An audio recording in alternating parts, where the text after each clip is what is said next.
Hello everyone. So today I want to talk about something that is not readily talked about but should probably be talked about when wanting to transition to an off-grid or homesteading or self-sustainable or an RV or anything kind of lifestyle, anything different than your current lifestyle. I want to talk about mental health.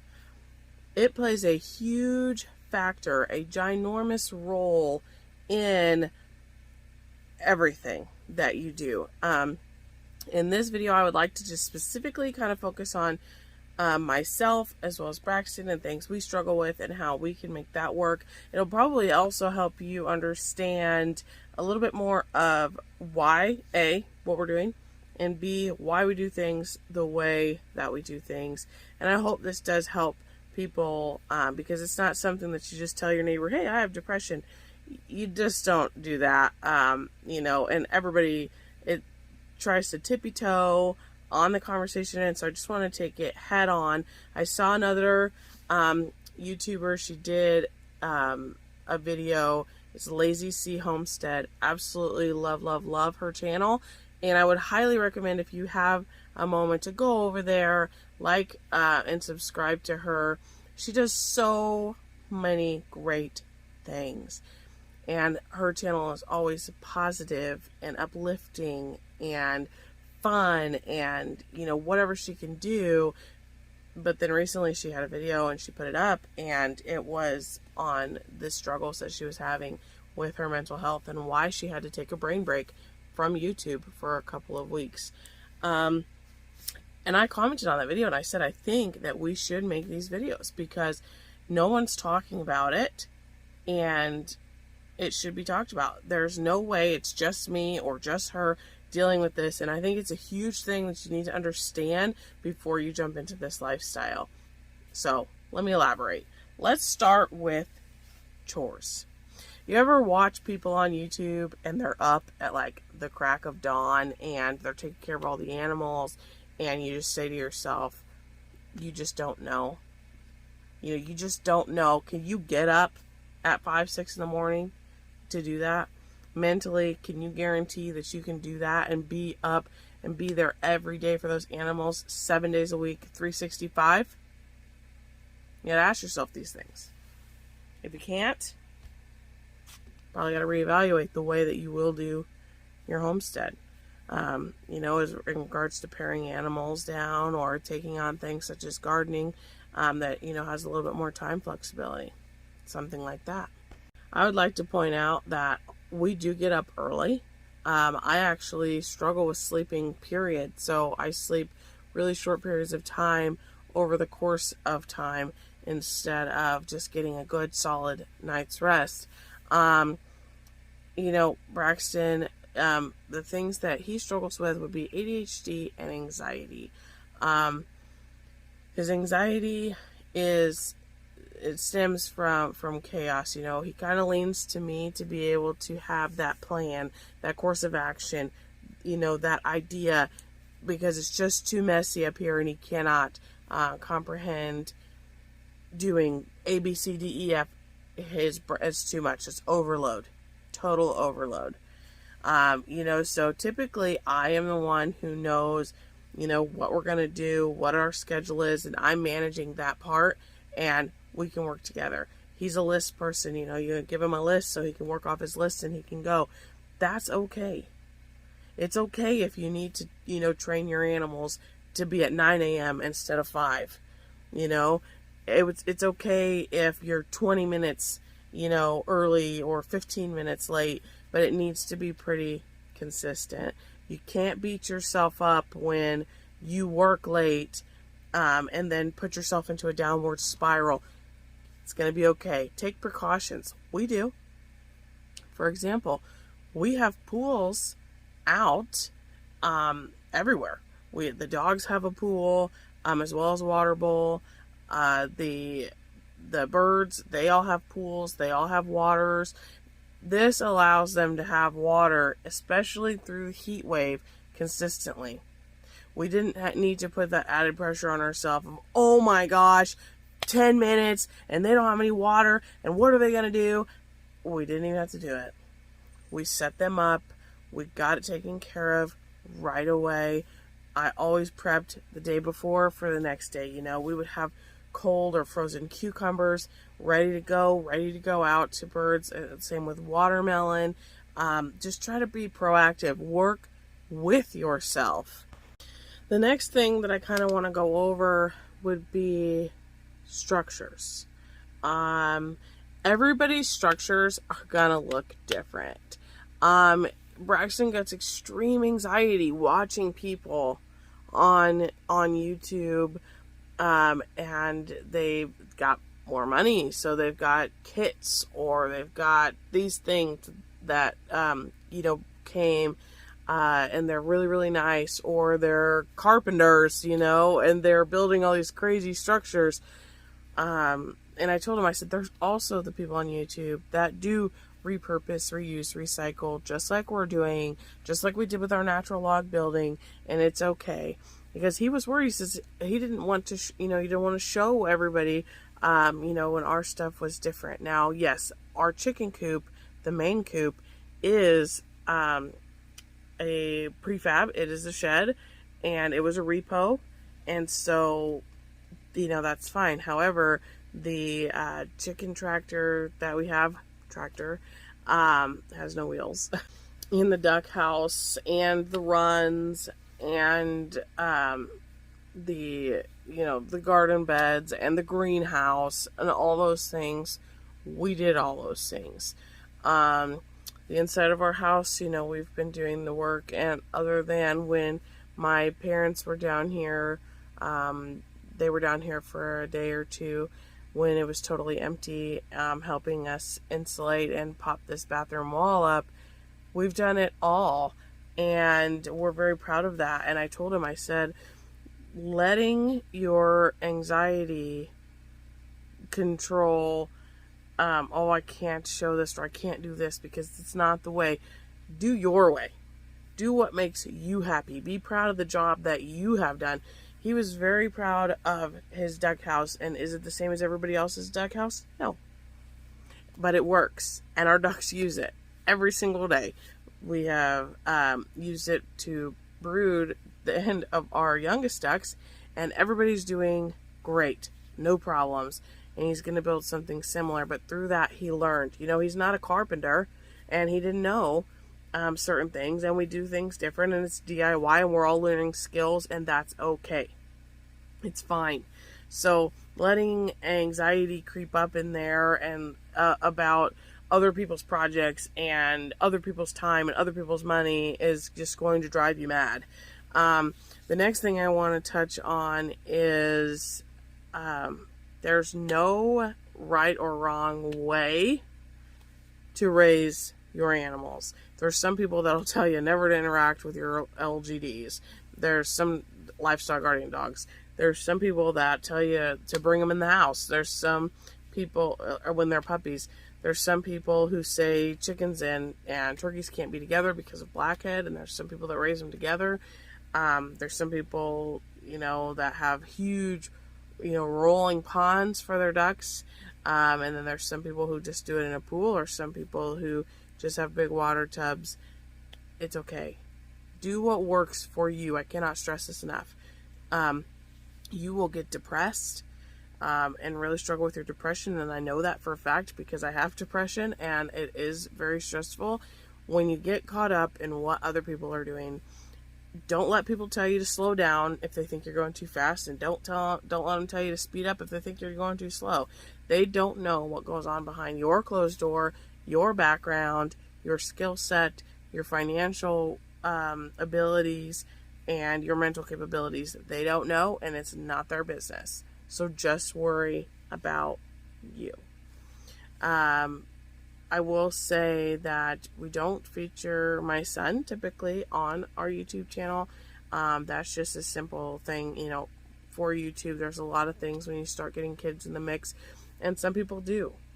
Again, that's fine. Don't feel like you have to make your whole family do this. If you want to start a YouTube channel, don't feel like you've got to pile your whole family onto the screen. You can do something for you. You don't have to worry about others. Don't think because you homestead that you have to have a Facebook, an Instagram, a YouTube, anything like that. You absolutely don't. This is a lifestyle. This is, a way to raise your own food, know where it's coming from, know what's going into your body, be sustainable if you're preparing for, SHTF or whatever your purpose is. That is your purpose and no one else's. Do not feel like you have to share that with others. Don't feel like to be able to homestead, you have to go out and get 136 acres or you have to do this and that. There's a lot of people doing it in town, in cities, in apartments, and they're making it work. So you do what you need to do for you. It will keep your anxiety down, your stress level down. Making lists will help with your, if you've got ADHD, it helps Braxton greatly to know what's coming, what's happening. How can we process this? I struggle sometimes just even getting up. That's another thing that we have to talk about. And another point that I want to touch on, which is time off. Do we get time off from chores ever? No, we do not. However, I am fortunate that I do have a partner in doing this. And so some days when I'm having a really, really, really down day, he'll go out and start chores and give me that few minutes, or sometimes he'll do all the chores and for the animals in the morning, and then I'll do everything at night, or I'll make breakfast during that time or something like that. It's okay to lean on your support system when they're there. Don't think you have to be a superhero and do absolutely everything. If your animals are taken care of and you're mid-project, but it is not an absolute emergency, I got to get this done today or tomorrow, it's okay if you need to take a brain break. It's okay if you need to pause and rest. You could wear your body out too. For us, we like to move quickly. We have a lot of things going all at once, and that's for us, and that's what works for us. That's part of my mental health issues with some of my control and some of the bipolar. I get into, for those who are not familiar, you go through depressive episodes as well as manic episodes of being go. So really we try to just fluctuate what we're doing with what works. And that's just for us. We got a lot of comments early on about, there's all the time in the world, you're going to slow down, you're going to wear yourself out, or things like that. And unfortunately, that's just not the way our brain works. We really needed to do what we could do for ourselves. And I did put out a video saying, even if somebody tells me that's not going to work, or you should slow down, or you need to speed up, or I'm going to try it anyway, I'm going to do it my way anyway, and if I fail, I will learn. And hopefully you guys will be able to take that mentality with you of your own pace, your own journey. You're not responsible for how other people view your journey. Just do whatever makes you comfortable and whatever makes you happy. Now I want to touch a little bit on being off-grid or homesteading with that shift of lifestyle. It can be a very big jolt, especially if you have children who are very young, or you have a large family, or you have teens that are used to doing something one way. It can be very difficult to say, we're now going to live out in the woods and we're not going to have any electricity and we're going to compost and we're going to do this and this and this and this and this, and you've never done that before. It can be a very big culture shock. A very big culture shock. If you've never gardened before and then you come and you're going to try to do a 2-acre garden, that is kind of setting yourself up to be overwhelmed, and you could possibly fail. Just from, you've got all this research, but you didn't realize, how your soil would be, or your weather patterns, or, when you're on a new piece of property. It's okay to not, go all in, 2 feet off the deep end right away. You can observe, for that time, to observe the seasons. Before we were here full time, we did buy the land, so we were able to see, what it looked like in the spring and the fall and the summer. We were able to see those things and experience those things before we were here full time, and it really is quite helpful. But you should, before you go, figure out what is your backup. Just saying, oh, I'm going to be on rainwater, that you're going to get overwhelmed because like it's been dry. And if we didn't have a backup, we would have burned through that water with all the animals we have. Do you have a water source? Do you need to make connections with the local fire department to bring you water? Do you have money for a well? Do you want one? Are you going to use generators? Are you going to use solar panels? Or are you going to use everything propane? Are you going to use a cooler? Or are you going to have grid brought in? All these questions should be in your plan before, to avoid that overwhelm, to be ready for the financial draw that it will have, because financial stress is a number one stressor in any lifestyle, but especially when you've got animals depending on you. You're in a new state, you're on new property, you're at a new location, you got a new house. Some people have savings and then they go and they're not going to work, and they think, oh, everything's going to be fine, and then catastrophes happen and then they're behind. So I would encourage you all to prep. So it's okay if you have any type of mental health issue whatsoever. My advice, though, is prep for your own mental health to be successful. I will say, whether you have anxiety and you need to make a plan, get a planner, write things down and go that way. Whether you need to, you have stress and anxiety related to money and you need to price everything out in advance and make sure you have double that.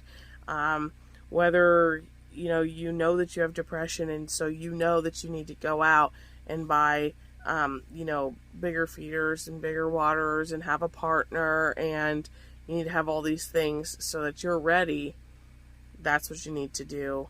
Don't just go and dive in and not take care of you first, because if you fail and are just all over the place, you in turn are going to be very hard on yourself. It's inevitable with people with mental health issues to pick on yourself, and I hate to see it happen. I'm guilty of it myself, and I hope that I can encourage people to be more prepared on that side of things. Everything looks good on paper. It's just a little weird fine-tuning that you try to prepare for the days that you're feeling down, for the days you're not 100%.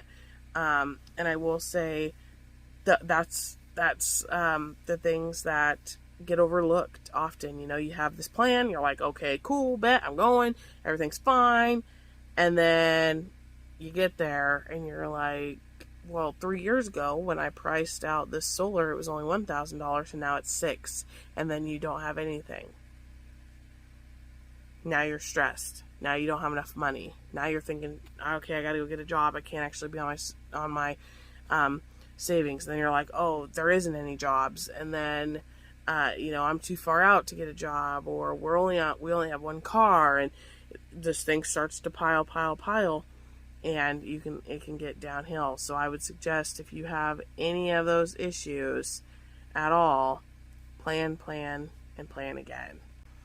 I will say the pros, animals are extremely therapeutic. They love you unconditionally. They have just the best personalities. They want to be with you. They want to be near you. They don't know about all this chaos. They don't know the stressors.